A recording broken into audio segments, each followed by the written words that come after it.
जय हिंद दोस्तों, स्वागत है आप सभी का मानसरोवर विद्या विहार के यूट्यूब चैनल में। 17वें चैप्टर की हम बात कर रहे थे कक्षा 8 के लिए। तो 17वें चैप्टर को हम आगे बढ़ेंगे। 17.5 सौर परिवार के कुछ अन्य सदस्य। ग्रहों के अतिरिक्त सूर्य की परिक्रमा करने वाले कुछ अन्य पिंड भी है। ये भी सौर परिवार के सदस्य है। यानी सिर्फ जो ग्रह होते हैं, आपने पढ़ा ना, ग्रह सूर्य के आसपास रहने वाले मंगल, बुध, फिर शुक्र, पृथ्वी, ये सब ग्रह है। इनके अलावा भी बहुत सारे पत्थर वत्थर घूमते रहते हैं जिन्हें पिंड कहा जाता है। यह भी सौर परिवार के सदस्य। आइए हमें इनमें से कुछ के विषय में थोड़ा बहुत जानकारी प्राप्त करें। सबसे पहले क्षुद्र ग्रह क्या है वो जानेंगे। मंगल तथा बृहस्पति की कक्षाओं के बीच काफ़ी बड़े अंतराल है ना। मंगल और जैसे कि मंगल है, मंगल के बाद दो ग्रह, फिर आता है आपका बृहस्पति यानी गुरु ग्रह। तो इनके बीच में बहुत ज़्यादा गैप है। क्या है? बहुत ज़्यादा गैप है। जैसे कि यहाँ पे आपको दिखने को मिलेगा कि भाई ये रहा आपका मंगल और ये रहा जो गुरु ग्रह है, और इसके पहले ये क्षुद्र ग्रह पट्टी, यानी कि इसके बीच में जो कंकड़ पत्थरों से बनी हुई पट्टी है वो क्षुद्र ग्रह पट्टी है। मंगल तथा बृहस्पति की कक्षाओं के बीच काफ़ी बड़ा अंतराल है। इस अंतराल को बहुत सारे छोटे से पिंडों में घेर रखा है जो सूर्य की परिक्रमा करते हैं। इन्हें क्षुद्र ग्रह कहते हैं। क्या कहते हैं इनको? क्षुद्र ग्रह। क्षुद्र ग्रह को केवल बड़े दूरदर्शकों द्वारा ही देखा जाता है। क्षुद्र ग्रह को किसके द्वारा देखा जाता है? बड़े दूरदर्शकों के द्वारा, यानी दूरबीनों के द्वारा देखकर। धूमकेतु भी हमारे सौर परिवार के सदस्य जो अत्यंत पर्वतीय कक्षाओं में सूर्य की परिक्रमा करते हैं। यानी कि वो कैसे भी परिक्रमा कर देते हैं। जैसे कि ग्रह होते हैं वो गोल गोल घूमते हैं, वो लोग ऐसा छोटा बड़ा कैसे भी घूम लेते हैं ना। परंतु इसका सूर्य का परिक्रम काल सामान्यतः काफ़ी अधिक होता है। सामान्य धूमकेतु चमकीले सिरे तथा लंबी पूंछ वाले होते हैं। जैसे जैसे कोई धूमकेतु सूर्य के समीप आता जाता है उसकी पूंछ आकार में बढ़ती जाती है, जिसे धूमकेतु की पूंछें सदैव ही पृथ्वी से परे होती है। जैसे धूमकेतुओं की ये पूंछें दिखती है, जैसे कोई तारा टूटता है तो ऐसे वो टूटता हुआ तारा जैसा दिखता है ना, वो धूमकेतु जैसा ही होता है। ऐसे बहुत से धूमकेतु ज्ञात है जो समय समय पर एक निश्चित काल अंतराल पर गोचर होते हैं। यानी अभी आपने सुना होगा बीच में कि पृथ्वी के पास से एक कुछ गुजरने वाला है, वो अगर पृथ्वी से टकरा गया तो पृथ्वी टूट जाएगी। ये तो एक प्रकार का धूमकेतु था।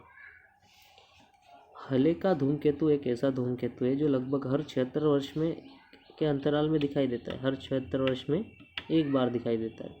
इसे सन 1986 में पिछले बार देखा गया था। 1986 में कब देखा गया था इसको? पिछले बार। और 76 साल बाद ये वापस दिखाई देगा। तो आप यहाँ से कल्पना करो कि 1986 प्लस 76 साल अगर हम इसमें जोड़ दें तो ये 2 1 9 6 1 0 तो 2062 में वापस से आएगा ये अपने पास घूमते घूमते।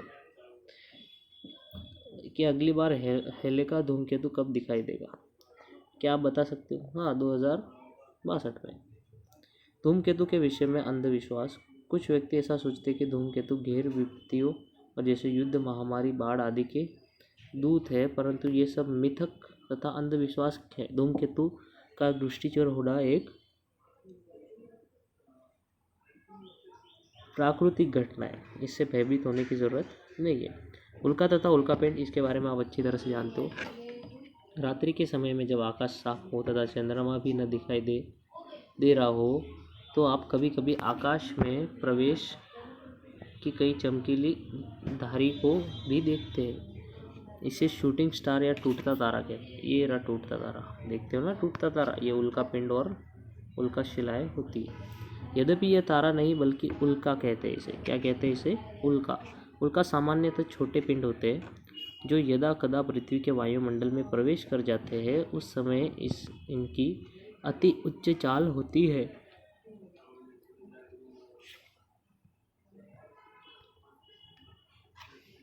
वायुमंडलीय घर्षण के कारण ये तत्व होकर जल उठते हैं और चमक के साथ शीघ्र ही वाष्पित हो जाते हैं। यही कारण है कि प्रकाश की चमकीली धारी अति अल्प समय के लिए ही दृष्टित होती है, कुछ समय के लिए ही दृश्य दिखाई पड़ता है। कुछ उल्का आकार में इतनी बड़ी होती है कि यह पूर्वतः वाष्पित होने से पूर्व ही पृथ्वी पर पहुंच जाती है और वो पिंड पृथ्वी पर पहुंचते उसे उल्का पिंड कहते हैं। यानी मान लो कि अपनी पृथ्वी है, टूटता तारा पृथ्वी की तरफ आकर्षित होता है गुरुत्वाकर्षण बल के कारण। तो कुछ छोटे छोटे होते हैं तो आते आते जल जाते हैं, पर जो बड़े होते हैं वो थोड़ा थोड़ा जलते जलते पृथ्वी के साथ टकरा जाते हैं। क्या होते हैं? पृथ्वी के साथ टकरा जाते हैं, जिसे उल्का पिंड कहते हैं।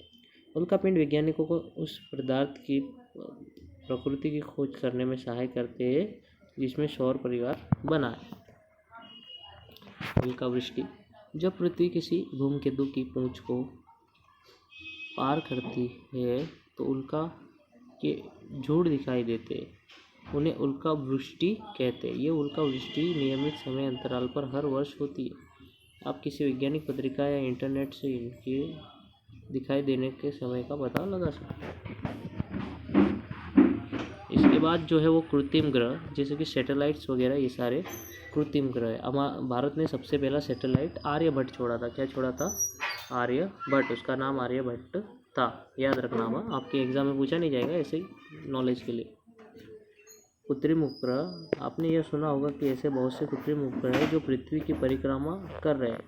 आप यह जानना चाहेंगे कि कृत्रिम उपग्रह प्राकृतिक उपग्रह से किस प्रकार भिन्न होते हैं?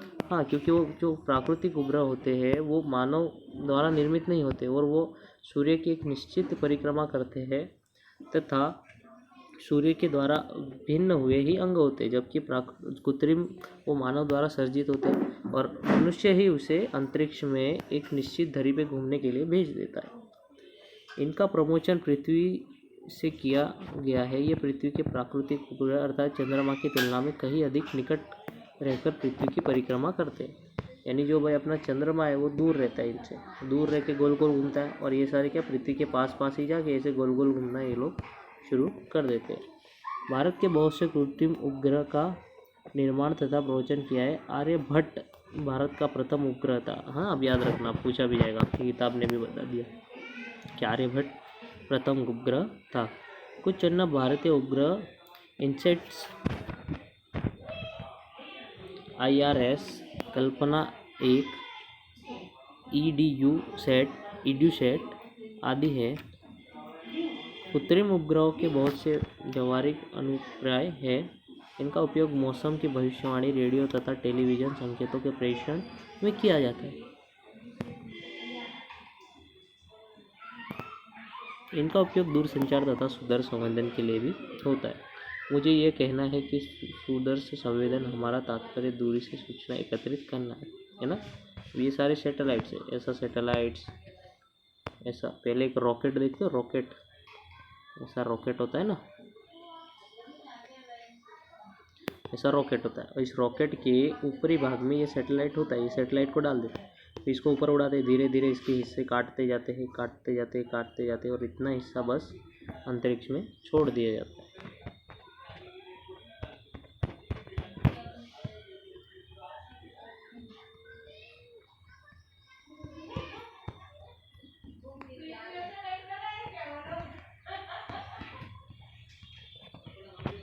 ठीक है, यहाँ पे ये आपका चैप्टर जो है वो समाप्त होता है और इसका जो स्वाध्याय है वो आपको अनिवार्य रूप से आपकी जो कॉपी आपने बनाई है उसमें लिखना होगा और इसके बाद हम कोई नया चैप्टर शुरू करेंगे। तो बहुत बहुत धन्यवाद इसे देखने के लिए।